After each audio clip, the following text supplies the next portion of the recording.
మన ప్రభువును ప్రియ రక్షకుడైన యేసుక్రీస్తు నామమునకు మహిమ కలుగునుగాక. ప్రభువుతో ప్రతి ఉదయం అనే ఈ కార్యక్రమాన్ని చూస్తూ ఉన్న మీ అందరికీ ప్రభు పేరట వందనాలు తెలియజేసుకుంటూ ఉన్నాను. దేవాది దేవుడు సర్వ సమృద్ధినిచ్చి ఆశీర్వదించునుగాక. పరిశుద్ధ గ్రంథములో నుండి 55వ కీర్తన 22వ వాక్యాన్ని ధ్యానం చేద్దాం. నీ భారము యెహోవా మీద మోపుము, ఆయనే నిన్ను ఆదుకొనును, నీతిమంతులను ఆయన ఎన్నడును కదలనీయుడు. దేవుని వాక్యం ఈ రీతిగా సెలవిస్తూ ఉంది. నీ భారములు భరించేవాడు కాయనున్నాడు. నీ సమస్యలన్నీ కూడా అర్థం చేసుకుని నీకు విడుదలిచ్చే ఒక అద్భుతమైనటువంటి కార్యాలు చేసే దేవుడు కాయనున్నాడు. కనుక నీకున్న సమస్య, నీకున్న భారం అంతటిని కూడా ఆయన మీద మోపుమని మరి పరిశుద్ధ గ్రంథం సెలవిస్తూ ఉంది. ఆ వాక్యాన్ని ఒకసారి మనం జ్ఞాపకం చేసుకున్నట్లయితే, ఆయనే నిన్ను ఆదుకొనును. భారాలు మోసేవారు ఎవరూ లేరు ఈ లోకంలో, దేవుడు తప్ప. కనుక అది ఎలాంటి భారమైనా, ఎలాంటి శ్రమ అయినా, ఎలాంటి సమస్య అయినా దేవాది దేవుని మీద మోపితే, దేవునికి ప్రార్థన చేసి ఆయనకు అప్పగిస్తే, మన భారాలన్నీ కూడా ఆయన మీద మోపితే మన జీవితంలో దేవుడు క్షేమాన్ని కలిగింపజేస్తాడు, విశ్రాంతినిస్తాడు. భారం అనగా శ్రమలు, సమస్యలు, ఇబ్బందులు, ఇరుకులు అండి, ఇరుగు పొరుగు వరకు ఒక్కసారి మన మీద మాట్లాడే హేళనకరమైనటువంటి ఇవన్నిటితో హృదయం బరువెక్కిపోయి కృంగిపోయే పరిస్థితులు ఉన్నప్పుడు మన భారాన్ని ఎవరి మీద మనకున్న భారం ఎవరి మీద మోపాలంటే, ఎవరికి చెప్పుకోవాలంటే దేవునికి చెప్పుకోవాలి. అయ్యా, నాకున్న సమస్య ఇది ఇవంతా, ఈ భయంకరమైనటువంటి హృదయ భారం చేత నేను నింపబడ్డాను. ఇది భారమంతా నీ మీదే మోపుతూ ఉన్నాను, నీకే అప్పగించుకుంటున్నాను, నీవే చూసుకో దేవా అని మనం ఆయనకి అప్పగించాలి. అప్పుడు ఆయన మన విషయంలో ఆయన ఇన్వాల్వ్ అవుతారు, మన విషయంలో ఆయన కార్యం చేస్తాడు. మన భారం ఆయన మీద మోపినప్పుడు మనకి విశ్రాంతి, సమాధానము, నెమ్మది కలుగుతుంది. దేవుని ప్రియులరా, అందుకని అన్నాడు, ఆయనే నిన్ను ఆదుకుంటాడు. నీ భారాన్ని చూస్తూ నువ్వు కృంగిపోతున్నప్పుడు చూస్తూ ఊరుకునే దేవుడు కాదు. నీ భారాన్ని ఆయన మీద మోపితే ఆయన నీ భారాన్ని మోస్తాడు. దేవుని బిడ్డలారా, ఈ ఉదయకాల సమయంలో నీతిమంతులను ఆయన కదలనయ్యాడు గనుక నీకున్న ప్రతి భారం ఆయన మీద మోపు. ఎందువల్లనగా దేవుని వాక్యములు ఈ రీతిగా రాయబడింది. పేతురు మొదటి పత్రిక 5వ అధ్యాయం 7వ వాక్యం మనం చదువుకున్నట్లయితే, ఆయన మిమ్మల్ని గూర్చి చింతించుచున్నాడు కనుక మీ చింత యావత్తు ఆయన మీద వేయుడి. ఆయన మనల్ని గురించి చింతించే దేవుడు కనుక ఈ ఉదయకాల సమయంలో ఆయన నిన్ను చూసి చింతిస్తూ ఉన్నాడు. నీకున్న బాధను చూసి ఈ గనుక ఆయన నిన్ను గురించి చింతిస్తూ ఉన్నాడు గనుక, నిన్ను ఆయన అర్థం చేసుకుంటూ ఉన్నాడు గనుక, ఆయన నీకు సహాయం చేయాలని ఆశిస్తూ ఉన్నాడు గనుక, సహాయం చేసే దేవుణ్ణి మనం శరణ జోచినప్పుడు తప్పనిసరిగా ఆయన మనకి సహాయం చేస్తాడు. అందుకనే ఆయన మిమ్మల్ని గురించి చింతించుచున్నాడు కనుక మీ చింత యావత్తు ఆయన మీద వేయుడి. చింతలన్నీ తీర్చే దేవుడు ఒక ఆయన ఉన్నాడు. మనకున్న ప్రతి చింతలన్నీ తీరుస్తాడు ఆయన. నీలో ప్రతి చింతలను తొలగించే దేవుడు ఒక ఆయన ఉన్నాడు. నీలో ఉన్నటువంటి భయంకరమైనటువంటి మరి నలిగిపోతున్నటువంటి పరిస్థితులను వంటి నువ్వు చింతిస్తున్న ప్రతి చింతలు, ప్రతి ఇబ్బందులు ఆయన అర్థం చేసుకుంటాడు.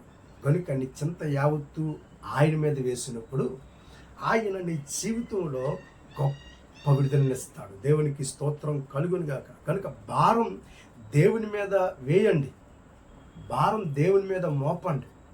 ఆయన సెలవిస్తున్నారు కదా, మీ చింత యావత్తు నా మీద మోపండి అని. నీ గురించి ఆయన చింతిస్తూ ఉండే దేవుడు. నువ్వు హ్యాపీగా ఉండడం, నువ్వు సంతోషంగా ఉండాలని, నువ్వు ఆనందంగా ఉండాలని ప్రభు ఆశిస్తూ ఉన్నాడు.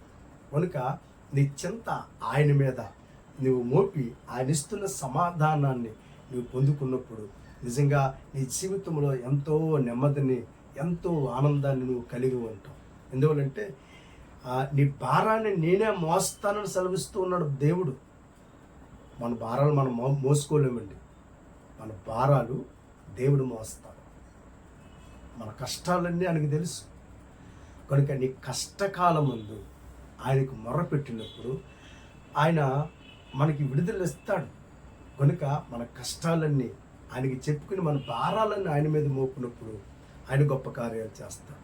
సామెతల గ్రంథం 16వ అధ్యాయం 3వ వాక్యాన్ని మనం ధ్యానం చేసుకున్నట్లయితే చూడండి, ఎంతో చక్కటి మాట అక్కడ రాయబడింది. నీ పనుల భారము యెహోవా మీద నుంచుము, అప్పుడు నీ ఉద్దేశములు సఫలమగును.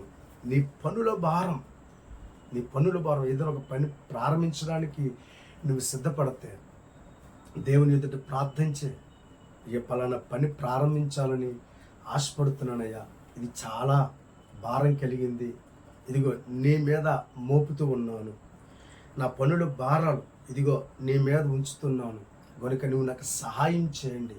ఇదిగో కొత్త వ్యాపారం లేదా కొత్త పని నేను చేయబోతున్నాను, ఇదిగో నా భారాలన్నీ మోసే దేవుడు నీవే, కనుక నా ప్రయాస ఏది కూడా, మరి నా ఉద్దేశాలు ఏది కూడా నిష్ఫలం అవ్వకుండానట్లుగా నా ఉద్దేశాలని నీ చిత్త ప్రకారంగా సఫలపరచండి. ఇదిగో నా భారం అంతా, నా పనుల భారం అంతా మీ మీద పెడుతున్నాను అని దేవుని ఎదుట మనం ప్రార్థన చేసి మనం ప్రారంభిస్తే గొప్ప కార్యాలు ప్రభు నామములో జరుగుతాయి. మనందరికీ తెలుసు, కానా అనే పెండ్లి విందులో ఒక సమస్య వచ్చింది.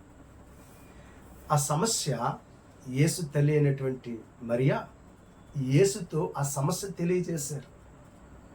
కనుక అది చాలా భయంకరమైనటువంటి పరిస్థితి, ద్రాక్షారసం అయిపోయింది. కనుక ఆ ద్రాక్షారసం లేకపోతే యూదుల్లో భయంకరమైనటువంటి అవమానం ఆ కుటుంబానికి వస్తుంది. కనుక ఆ పరిస్థితుల్లో మరి యేసు తెలియనటువంటి మరియా యేసయ్యకి సమస్యను తెలియజేశారు. దేవునికి స్తోత్రం కలుగునుగాక. అక్కడున్నటువంటి ఆ సమస్య కలిగినటువంటి భారాన్ని ఆయన మీద మోపారు. కనుక దేవుడు ఆ విషయంలో దేవుడు ఏం చేశాడంటే ఆయన ఇన్వాల్వ్ అయ్యాడు, కార్యాలు చేశాడు. అంతవరకు పంచినటువంటి ద్రాక్షరసం కంటే ఆయన అద్భుతం చేసి ఇచ్చిన ద్రాక్షరసం ఎంతో రుచికరంగా ఉందని అనేక అక్కడ సాక్ష్యం ఇస్తున్నట్లుగా చూస్తూ ఉన్నాం. ఎందువల్లంటే అక్కడ ద్రాక్షారసం అయిపోతూ వచ్చింది. కనుక ఈ విషయంలో తప్పనిసరిగా నువ్వు సహాయం చెయ్యాలి, నువ్వు తప్పనిసరిగా వారికి నువ్వు ఒక అద్భుతం చెయ్యాలని యేసు తెలియనటువంటి మరియా యేసును వేడుకున్నప్పుడు యేసయ్య ఇన్వాల్వ్ అయ్యాడు అక్కడ. కనుక వారికి అవమానం వారికి రాకుండగా, అవమానమైన భారం వారి మీద పడకుండగా యేసునాథుడు మరి వారికి ఉన్నటువంటి సమస్యలన్నీ తొలగించాడు. కనుక నీ పనుల భారం ఆయన మీద మోపినప్పుడు నీకున్న ఏదైనా సరే, నువ్వు చేసిన ప్రతి పని నువ్వు ఆయన మీద మోపినప్పుడు ఆయన తప్పనిసరిగా ఇన్వాల్వ్ అయ్యి నీ ఉద్దేశాలన్నీ కూడా సఫలం చేస్తాడు. మరి ఆ వివాహం చేసుకుంటున్న వారి కుటుంబంలో ఏది లోటు లేకుండా ఉండాలని వారు ఉద్దేశించారు. కనుక ఎప్పుడైతే యేసైతో మాట్లాడడం మొదలుపెట్టారో మరి ఆ సమస్య అంతయు కూడా లేకుండగా, ఆ ఇంటి వారందరికీ ఎలాంటి అవమానం వారి మీదకి రాకుండగా ఆయన అద్భుతం చేశాడు. కనుక మన భారాలు ఆయన మీద మోపితే ఆయన తప్పనిసరిగా మన జీవితాల్లో గొప్ప కార్యాలు చేస్తారు. మూడవది, నీ పాప భారం ఆయన మీద మోపు.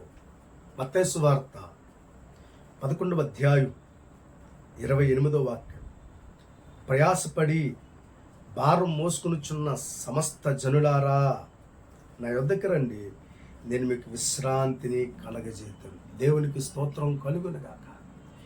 ఈ ఉదయకాల సమయంలో మరి ప్రయాసపడి భారం మోసుకుని పోచున్న సమస్త జనులారా నా యొద్దకు రండి అని యేసయ్య పిలుస్తూ ఉన్నాడు. ఎందువల్లంటే ఆ భారాన్ని మరి ఆయన మీద మోపుకొని విశ్రాంతినివ్వడానికి. పాప భారం మనుషులు ఎవ్వరూ మోయలేరు. కనుక పాప భారం వల్ల మనిషి కృషించిపోతాడు, కృంగిపోతాడు. కనుక అలాంటి స్థితిలో నుండి మరి మానవులను విడిపించాలని యేసయ్య పిలుస్తూ ఉన్నాడు. ప్రయాసపడి భారమును మోసుకొని పోవచ్చున్న సమస్త జనులారా, నేను మీకు విశ్రాంతినిస్తాను అని. కనుక ఈ ఉదయకాల సమయంలో నీ పాప భారాన్ని, ఒకవేళ దేవునికి వ్యతిరేకంగా నువ్వు ఒకవేళ ముందుకు వెళ్ళిపోతానేవేమో, దేవుని ఎదుటి నీ భారాన్ని మోపు. దేవా, ఇదిగో నా ఆధ్యాత్మికమైనటువంటి జీవితంలో ఈ రీతిగా నేను ప్రవర్తించాను, దయతో ఇదిగో నన్ను క్షమించండి. నీ భారం ఆయన మీద మోపినప్పుడు దేవుడు మరలా నీ జీవితంలో ఒక అద్భుతమైనటువంటి క్రొత్త జీవితాన్ని, క్రొత్త బ్రతకడానికి దేవుడు సహాయం చేస్తాడు. కనుక అది పశ్చాత్తాపడి దేవుని ఎదుట ఉన్నది ఉన్నట్టుగా అపరాధాలను ఒప్పుకొని విడిచిపెట్టి నీ భారాలన్నీ ఆయన మీద మోపినప్పుడు దేవుడు మరలా నీకు క్షేమస్థితిని, ఆరోగ్యాన్ని, నెమ్మదిని, సంతోషాన్ని దేవుడు నీకు అనుగ్రహిస్తాడు. దేవునికి స్తోత్రం కలుగును గాక. కనుక భారం భరించే దేవుడు. అక్కడ మనం చూస్తున్నాం, నేను సాత్వికుడును దీన మనస్సు గలవాడును గనుక మీ మీద నా కాడి ఎత్తుకొని నా యొద్ద నేర్చుకొనిడి. కనుక దేవుని ప్రియులారా, దేవుని వాక్యం మనం విని ఆయన పోలికలు మనం మార్చబడి మరి ఆయన మనకు నేర్పుతూ ఉన్నారు కనుక, అంటే యేసుక్రీస్తు వారికి సుబోధలు మనం నేర్చుకుని ఆ రీతిగా ఆయన చిత్త ప్రకారంగా ఆయన మార్గంలో మనం నడిపించబడ్డానికి మరి ఎప్పుడూ కూడా సంసిద్ధత కలిగి ఉండాలని ప్రభు ఆశిస్తూ ఉన్నాడు. కనుక చింతలు ఆయన మీద మోపండి, పనుల భారాలు ఆయన మీద మోపండి, పాప భారం ఆయన మోస్తూ ఉన్నాడు. అందుకనే రాస్తున్నాడు, ప్రయాసపడి. ఒకవేళ ఈ వాక్యాన్ని ఉంటున్న దేవుని బిడ్డ, ఇంతవరకు యేసయ్య ప్రేమ గురించి ఒకవేళ నీకు తెలియకపోవచ్చు. ఇది ఈ వాక్యం ద్వారా ప్రభు నీతో మాట్లాడుతున్నారు. ఆయన నీ పాపముల నిమిత్తం నిన్ను పాపపు స్థితిలో నిన్ను విడిపించడానికి ఈ లోకానికి వచ్చున్నాడు ఆయన. కనుక ఆయన నిన్ను విడిపించి నీకు క్షేమాన్ని ఇవ్వాలని ఆశపడుతున్నాడు. కనుక నువ్వు మోయలేనటువంటి పాప భారాన్ని ఇదిగో ప్రభు మీద మోపి దేవుడు నీకు ఇస్తున్న విశ్రాంతి, సమాధానాన్ని, మనశ్శాంతిని పొందుకో. ఈ ఉదయకాల సమయంలో నీ భారం ఎలాంటిదైనా నువ్వు ఆయన మీద మోపితే ఆయన నీ జీవితంలో నీకు విశ్రాంతిని కలగజేస్తాడు. కనుక దేవుని బిడ్డలారా, మన ఆధ్యాత్మికమైనటువంటి జీవితంలో మరి భారములు భరించే దేవాది దేవుని మనం కలిగి ఉన్నాం. కనుక నీ భారము యెహోవా మీద మోపినట్లయితే ఆయన నిన్ను కాపాడేవాడై ఉన్నాడు. ఆయన నీ ఎడల గొప్ప కార్యాలు చేసేవాడై ఉన్నాడు. నీ జీవితంలో మేలులు చేసేవాడై ఉన్నాడు. కనుక ప్రభువే సెలవిస్తూ ఉన్నారు కదా, నీ భారము యెహోవా మీద మోపని దేవుని వాక్యమే సెలవిస్తుంది. కనుక ఆయన నిన్ను ఆదుకుంటాడు. కానా పెండ్లి విందులో మన పెండ్లి వారిని యేసే ఆదుకున్నారు కదా. దేవుని బిడ్డలారా, ఈ ఉదయకాల సమయంలో నీ పనుల భారం నువ్వు ఆయన మీద మోపినట్లయితే ఆయన నీకు ఆలోచన ఇస్తాడు. నడవలసిన మార్గంలో చింతల్లో దేవుడు నీ జీవితంలో మరి చింతలన్నీ తొలగించి నీకు నెమ్మదినిస్తాడు. కనుక నీ చింత యావత్తు ఆయన మీద మోపు. కనుక దేవుడు నీ జీవితంలో కార్యాలు చేస్తాడు. కనుక మన ఆధ్యాత్మికమైనటువంటి జీవితంలో మన భారాలన్నీ ప్రభు మీద మోపుదాం. దేవుని ఎదుట ప్రార్థన చేసి దేవుని సహాయాన్ని వేడుకుందాం. అట్టి కృప ప్రభు మనందరికీ అనుగ్రహించును గాక. ప్రార్థన. ప్రేమ కలిగిన దేవా, ఈ ఉదయకాల సమయంలో భారములు భరించే దేవుడవు అయ్యా, చింతలు అయ్యా తీర్చే దేవుడు నీవే. మా పనుల భారాలు మీ మీద మోపుతున్నప్పుడు మా ఉద్దేశాలను నెరవేర్చేవాడు నీవే. మా పాప భారాలన్నీ మోసి కలవరి సిలువలో అయ్యా మరి తండ్రిదే మా భారాలన్నీ తొలగించి మాకు మోక్షాన్ని, సమాధానం ఇచ్చిన దేవుడు నీవే. కనుక ఈ ఉదయకాల సమయంలో ఈ వాక్యాన్ని విన్న బిడ్డల జీవితాలు ఎవరైతే ఏ భారము చేత అయితే అయ్యా మోయలేని స్థితిలో ఉన్నారో మరి వారందరూ వారి భారాలు మీ మీద మోపుతూ ఉన్నప్పుడు వారికి విశ్రాంతిని, నెమ్మదిని, సమాధానాన్ని ప్రసాదించండి. మేలుల చేత నింపమని వేడుకుంటూ యేసు నామం ధరి ప్రార్థన అడిగి వేడుకొనుచున్నాము తండ్రి. ఆమేన్. God bless you.